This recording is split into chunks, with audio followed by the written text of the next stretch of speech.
如果你在海里钓到一条600斤的蓝鳍金枪鱼，那这么新鲜的大鱼价值是多少呢？首先，这么大的金枪鱼拉到船尾至少需要3个小时的时间，长时间的剧烈挣扎会让鱼的体温很高，抓到它之后一定要在水里降温至少1个小时，否则烧坏了鱼肉，价值也会大打折扣。布里顿船长今天就钓到一条600斤的大鱼，3人合力才把这条巨物拖上船。他们如此高兴，不仅是因为这条鱼非常大，更主要的是最近蓝鳍金枪鱼的价格大幅上涨，这条鱼的长度达到了103英寸。下面就来看看这条大鱼究竟能卖多少美元。他们来到了名叫布巴的中间商这里。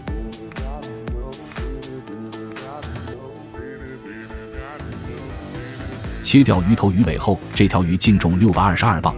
接下来是关键的评估鱼肉环节，脂肪含量和颜色将决定它的价格。这条鱼的脂肪含量非常丰富，摸起来有非常油腻的手感，颜色也很漂亮，核心部分的透明度都很好。中间商说他挑不出这条鱼的任何毛病，所以他给出了20美元的单价。这条大鱼最终卖了12440美元。看起来他们对这个价格好像非常满意，但以这条鱼的品质，如果换一位中间商，很可能是另外一个结果。作为对比，我们来看看另外一条品质相仿的大鱼卖了多少美元。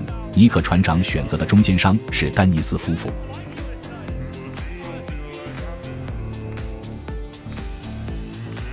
切掉鱼头鱼尾后，这条鱼净重524磅，也就是475斤。随后进入评估鱼肉的环节，中间商没有吝啬对这条鱼的赞美之词。鱼肉有非常油腻的手感，不仅脂肪含量非常丰富，颜色也十分好看，核心部分也是正宗的桃红色。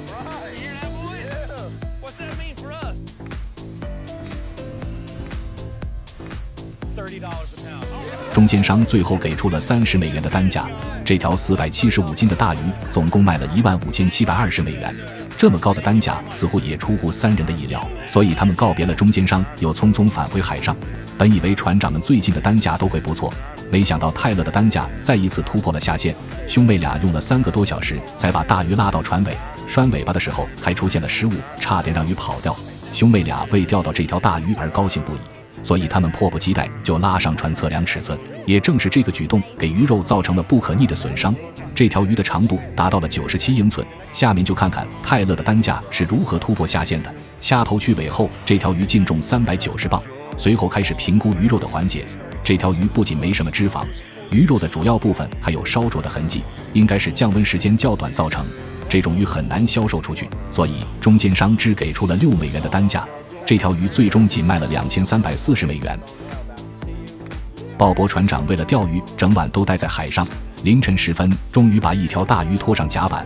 他这条鱼的长度也达到了97英寸。接下来再看看这条大鱼能值多少美元。掐头去尾后，这条鱼净重425磅，重量非常不错。接下来就看品质怎么样了。这条鱼的脂肪含量不算多，但是鱼肉的颜色非常好看，核心部分的透明度还可以。最后中间商给出了15美元的单价，这条鱼最终卖了6375美元。看得出他们对这个价格还是比较满意的。船长们长时间钓不到鱼会郁闷，但有时钓到鱼更加郁闷。扎克船长在海上漂了大半天，终于有条鱼上钩了。船员们马上进入状态，开始收线。整个过程持续了5个小时，没想到拉到船尾一看，竟然是条鲨鱼。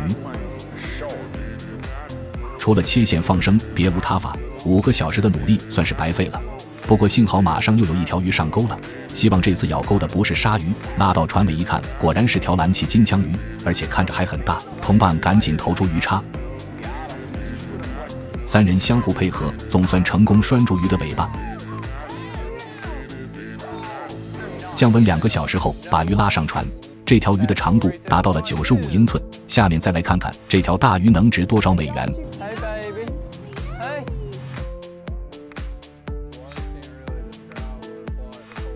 掐头去尾后，这条鱼净重312磅。随后开始评估鱼肉品质。这条鱼的脂肪含量并不高，颜色还算不错，核心部分属于中等，所以中间商给出了15美元的单价。这条鱼最终卖了4680美元。格雷船长也带着一条大鱼返回码头。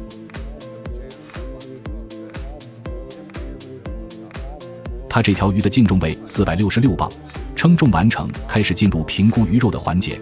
这条鱼的脂肪含量也不算高，颜色也不是桃红色，核心部分还是不错的，所以中间商同样给出了15美元的单价。这条鱼最终卖了6990美元，价格虽然没什么惊喜，但他们认为中间商出价还是合理的，所以并没有什么异议。